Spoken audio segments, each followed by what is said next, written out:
Assalamualaikum warahmatullahi wabarakatuh.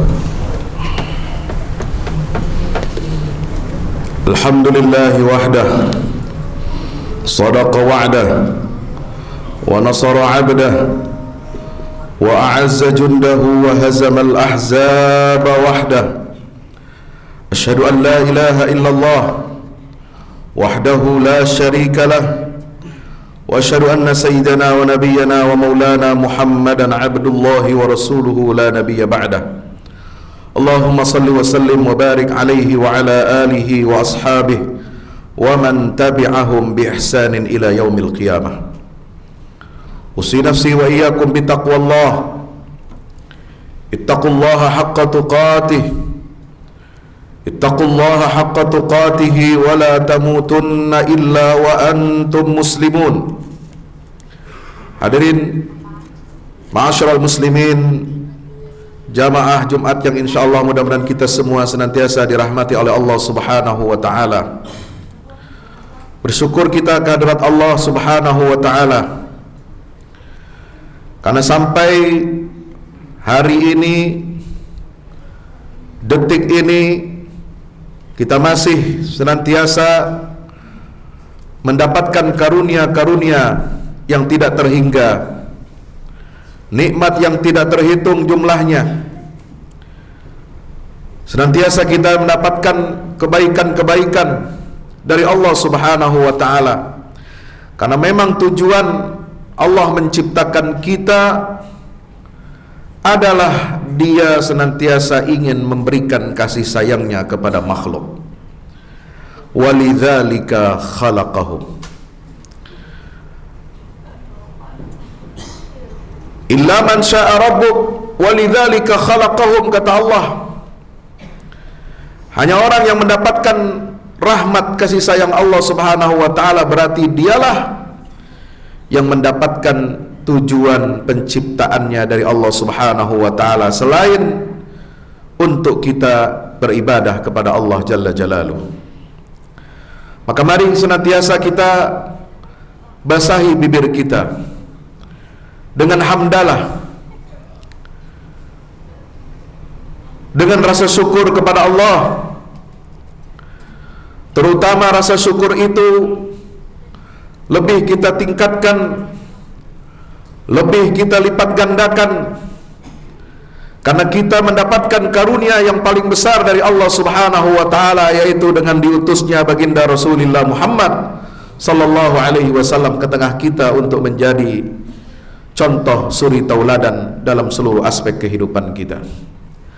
Maka mari kita bersalawat kepada Rasulullah Muhammad SAW. Allahumma salli ala Muhammad wa ala ali Muhammad. Assalatu wassalamu alaika ya Rasulullah. Nabi Muhammad bukan hanya sosok seorang Rasul.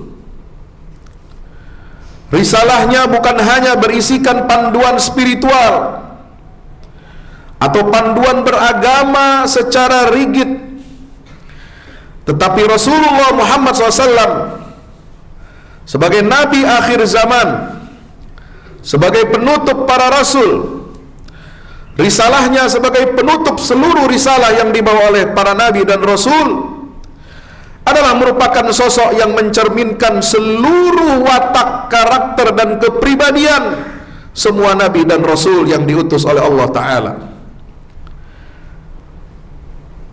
Kalau ada sifat penyabar Nabi Yakub, maka Nabi Muhammad orangnya lebih sabar daripada itu. Kalau ada sifat Nabi Ibrahim sebagai sifatnya halimun awwahun munib, orang yang penyantun, orang yang senantiasa bertobat kepada Allah, maka Nabi Muhammad juga orang yang seperti itu. Kalau Nabi Ismail, innahu kana sadiqal wa'di wa kana rasulan nabiyya, sebagai nabi, sebagai seorang putra dari Ibrahim yang senantiasa membenarkan janjinya, baik janjinya kepada Allah maupun kepada orang tuanya Ibrahim, maka Muhammad sallallahu alaihi wasallam adalah sosok yang seperti itu, bahkan melebihinya. Kalau Nabi Musa memiliki kekuatan fisik, ketajaman berfikir, kekuatan hujjah, dan kemampuan untuk dengan izin Allah Subhanahu wa taala mengalahkan tirani yang pada masa itu disimbolkan, dilambangkan oleh Fir'aun, Qarun dan Haman, maka Nabi Muhammad sallallahu alaihi wasallam juga memiliki kemampuan yang setara, bahkan lebih baik daripada itu. Kalau Daud dan Sulaiman adalah sosok seorang rasul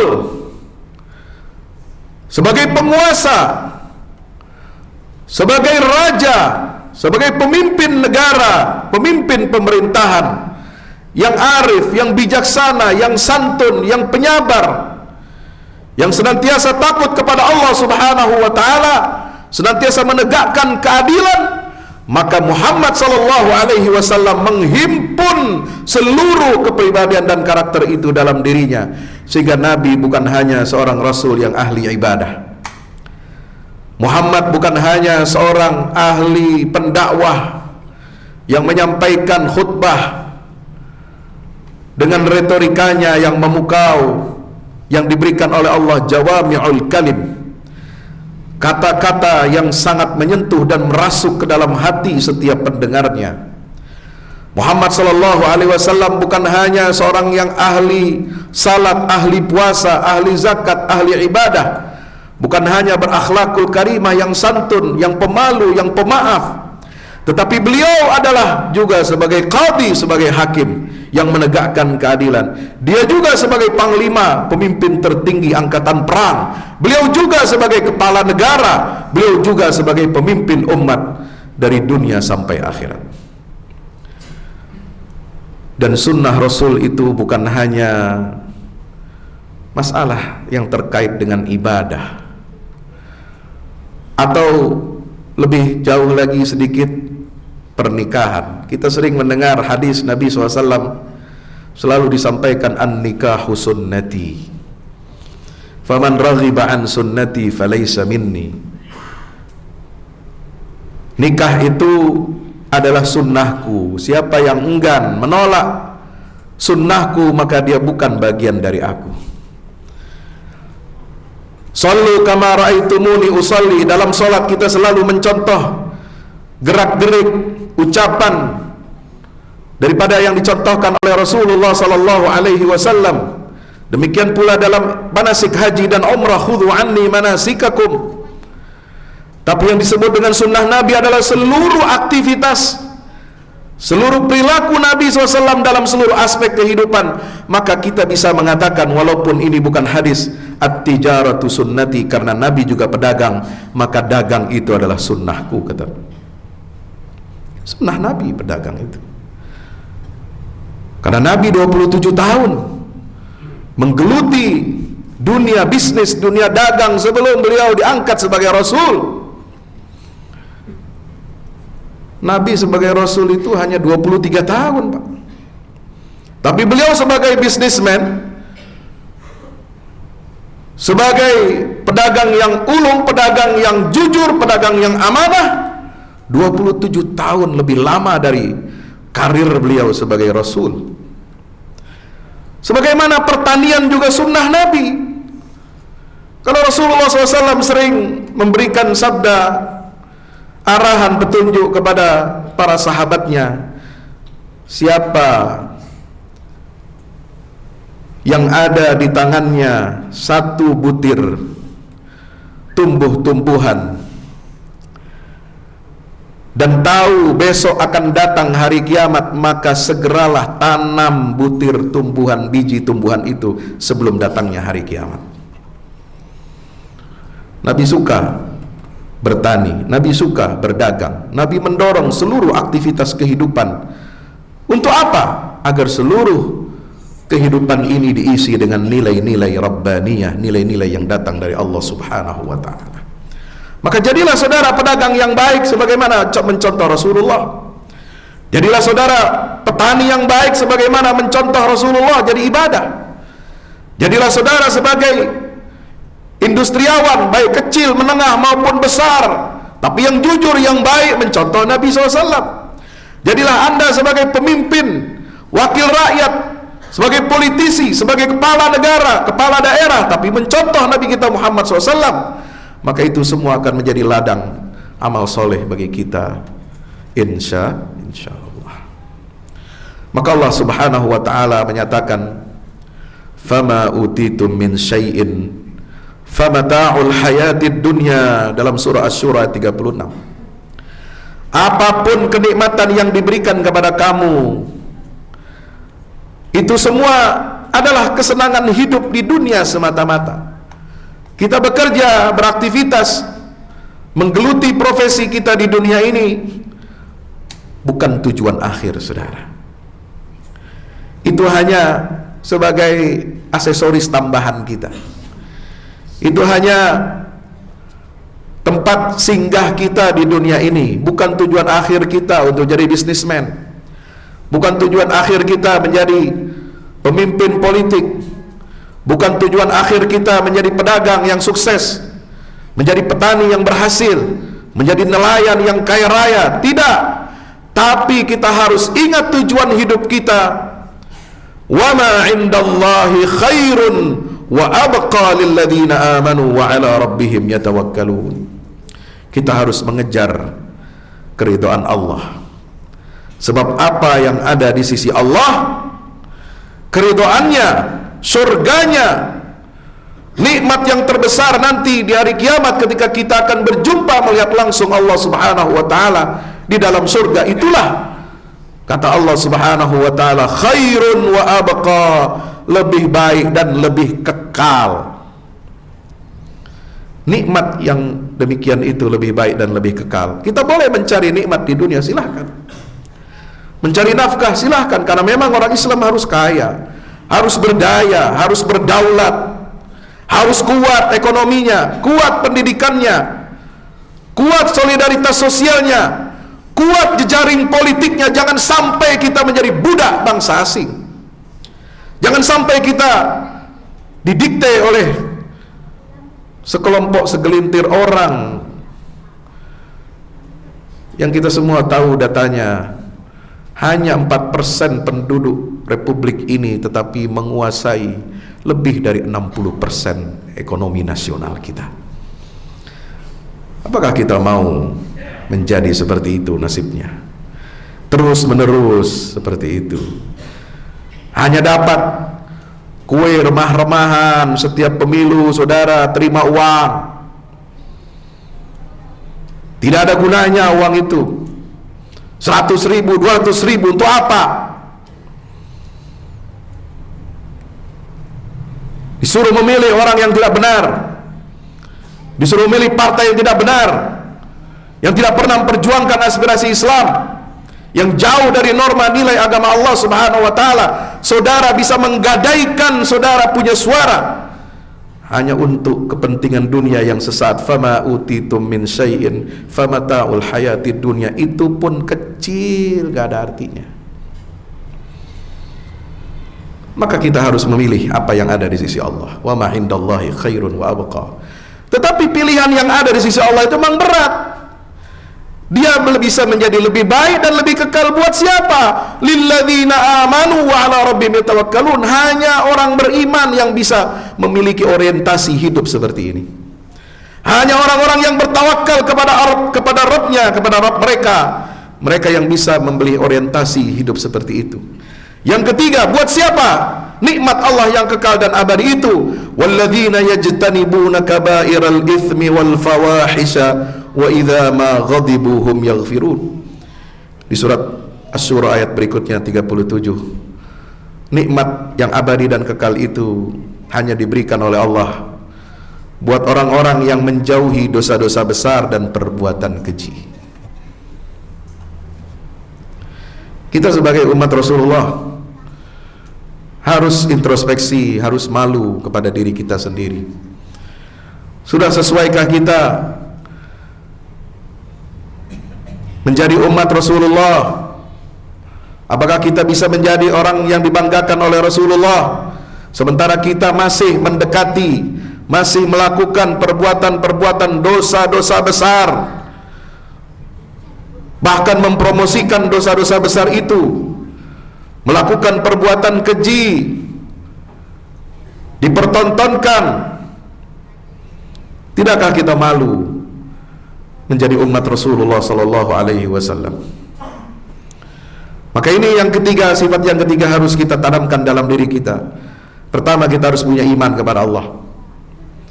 Yang kedua, tawakal dalam menjalani kehidupan ini, bersandar penuh kepada kehendak Allah Subhanahu wa taala. Sambil itu terus berusaha, bukan berarti tawakal tidak berusaha. Terus berusaha, terus berdoa, terus menggalang persatuan dan kesatuan umat agar kita mendapatkan kemenangan dari Allah Subhanahu wa taala. Dan yang ketiga itu, dalam ikhtiar kita untuk meraih kebaikan, kita harus menjauhi perbuatan dosa, perbuatan keji dan mungkar. Yang keempat, wa idza ma ghadibu hum yaghfirun.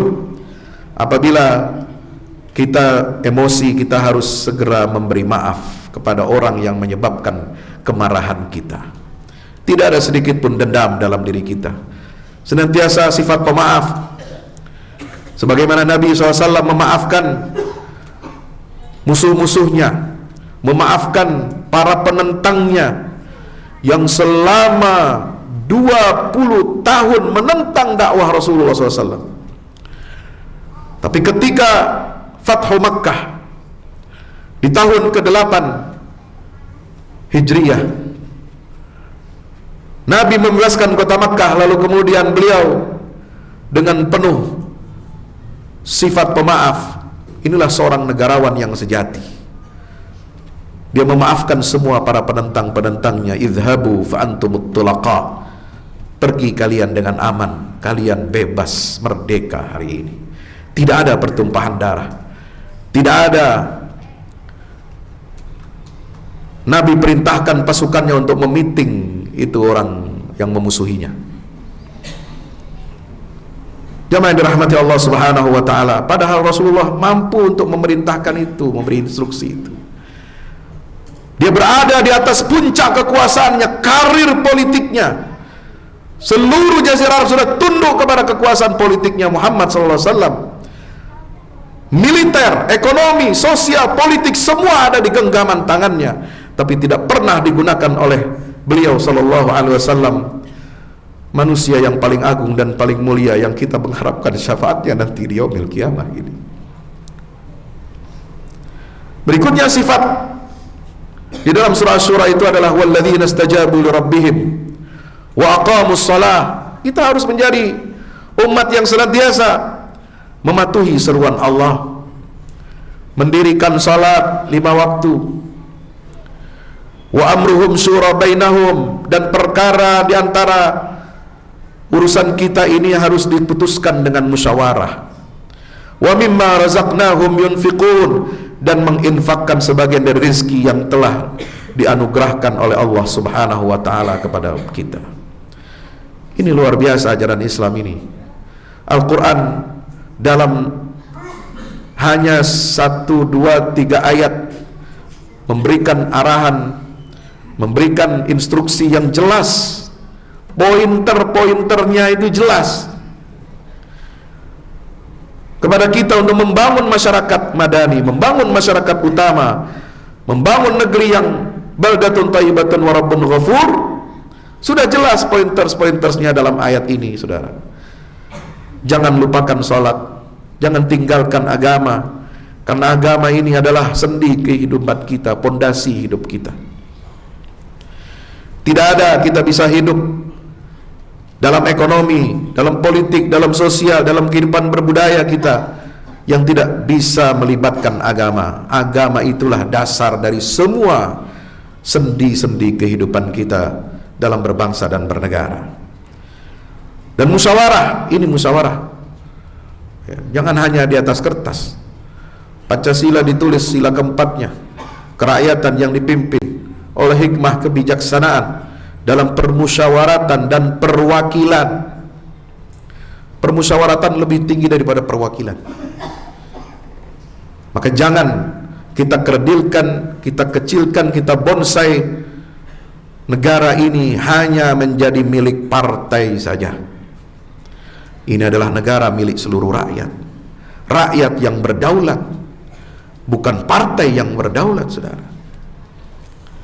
Wa mimma razaqnahum yunfiqun. Ingat, kita juga memiliki kewajiban untuk memiliki kepedulian sosial, senantiasa berinfak di jalan Allah Subhanahu wa taala, mengeluarkan sebagian rezeki kita untuk membantu menolong saudara-saudara kita yang kesusahan, yang sedang membutuhkan. Dan yang terakhir, Allah Subhanahu wa taala memberikan gambaran umat yang beriman ini, yang sejati, menjadi pengikut Rasulullah SAW yang sejati itu adalah walladzina idza asabahumul baghyu hum yantasirun.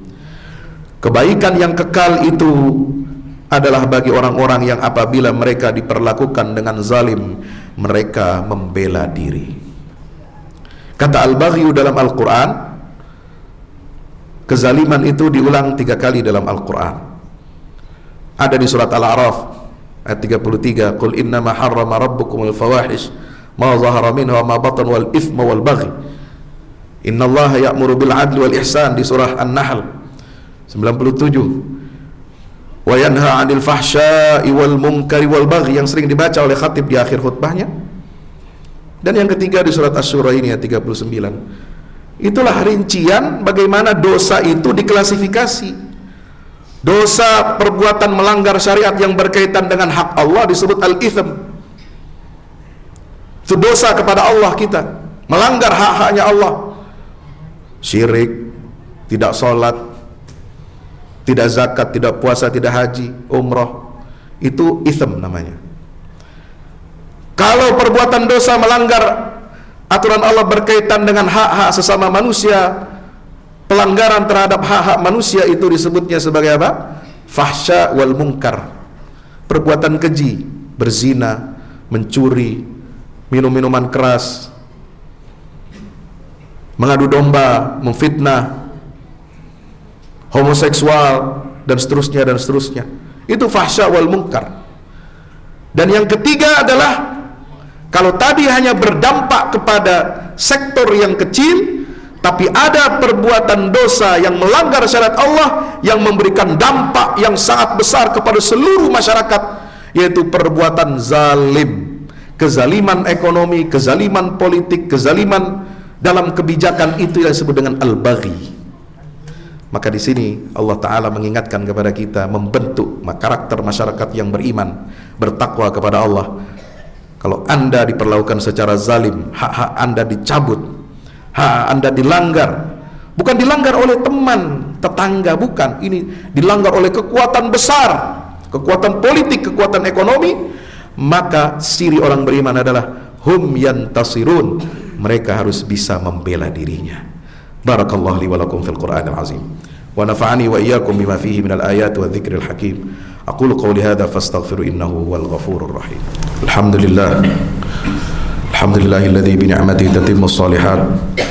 Wassalatu wassalamu ala asyrafil bariyat sayyidina wa nabiyyina maulana Muhammadin asyrafis sadat wa ala alihi wa ashabihi ila yaumil qiyamah. Ibadallah, usi nafsi wa iyyakum bittaqwallah, ittaqullaha haqqa tuqatih, ittaqullaha haqqa tuqatih wa la tamutunna illa wa antum muslimun. Mari kita senantiasa berdoa kepada Allah Subhanahu wa taala di hari Jumat yang penuh barakah ini, di waktu-waktu yang mustajabah doa-doa kita. Mudah-mudahan senantiasa dikabulkan oleh Allah. Allah mengampuni dosa-dosa kita, dosa-dosa kedua orang tua kita, dosa guru-guru kita, seluruh kaum muslimin, muslimat, mukminin, mukminat. Allah berikan hidayah, bimbingan kepada diri kita, kepada umat kita, kepada para pemimpin-pemimpin kita, agar kembali ke jalan yang benar, jalan yang diridhai oleh Allah Subhanahu wa taala. Allahumma ighfir lil muslimin wal muslimat wal mu'minin wal mu'minat al ahya'i minhum wal amwat innaka ya rabbana sami'un qaribun mujibud da'wat. Allahumma ansuril islam wa 'izzal muslimin wa 'ali bi fadlika kalimatil haqqi ila yaumiddin. اللهم انصر من نصر الدين واخذل من خذل المسلمين. اللهم أرنا الحق حقا وارزقنا اتباعه وأرنا الباطل باطلا وارزقنا اجتنابه. ربنا ظلمنا أنفسنا وإن لم تغفر لنا وترحمنا لنكونن من الخاسرين. ربنا آتنا من لدنك رحمة وهيئ لنا من أمرنا رشدا وهيئ لنا من أمرنا رشدا وهيئ لنا من أمرنا رشدا.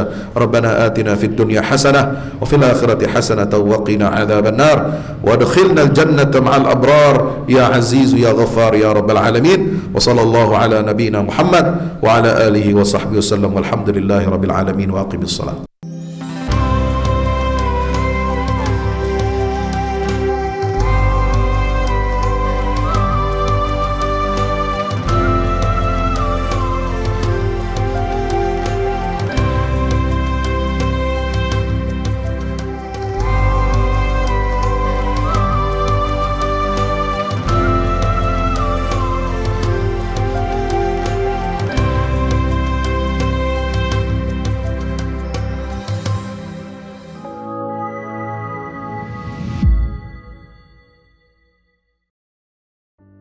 Assalamualaikum warahmatullahi wabarakatuh. Di zaman dan era global yang semakin menuntut kita untuk terus bergerak, ada kebutuhan yang senantiasa harus kita penuhi dalam kehidupan kita. Zaman di mana segala kebutuhan terasa sangat mendesak. Salah satunya adalah kebutuhan sarana dakwah Al-Quran sebagai pusat peradaban. Al-Fahmu Institute hadir demi menjawab kebutuhan akan sarana dakwah Al-Quran di era masa kini. Kami melihat latar belakang yang ada untuk menjawab tuntutan seperti kebutuhan sarana dakwah Al-Quran yang meningkat di ibu kota, kebutuhan akan pusat pembibitan hafiz Al-Quran, kebutuhan pusat pengkajian Al-Quran, kebutuhan akan pusat dakwah kreatif berbasis Al-Quran, kebutuhan sarana media perekat umat Islam, ibu kota dan Indonesia, juga kebutuhan akan adanya sarana pusat kaderisasi guru tahfiz dan mufasir di ibu kota. Yayasan Al-Fahmu International Indonesia sedang membangun gedung pusat dakwah Quran yang berlokasi di Jalan Pengukiran 3, Pekojan, Tambora, Jakarta Barat.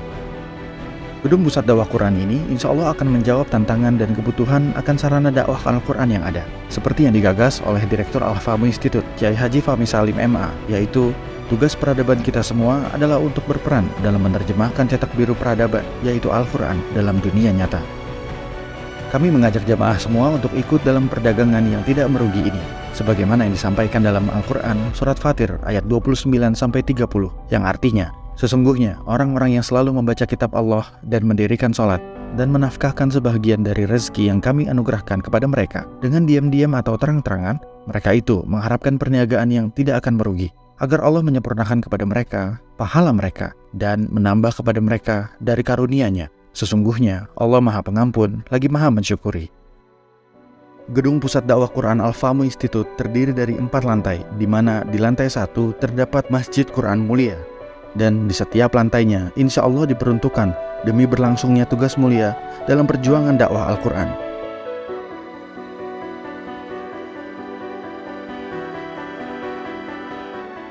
Berikut adalah rencana anggaran biaya yang dibutuhkan dalam pembangunan Gedung Pusat Dakwah Quran.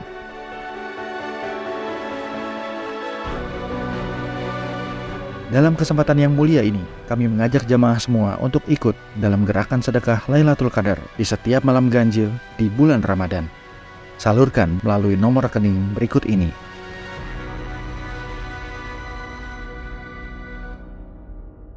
Al-Fahmu Institute, bahagiakan Indonesia dengan dakwah Quran.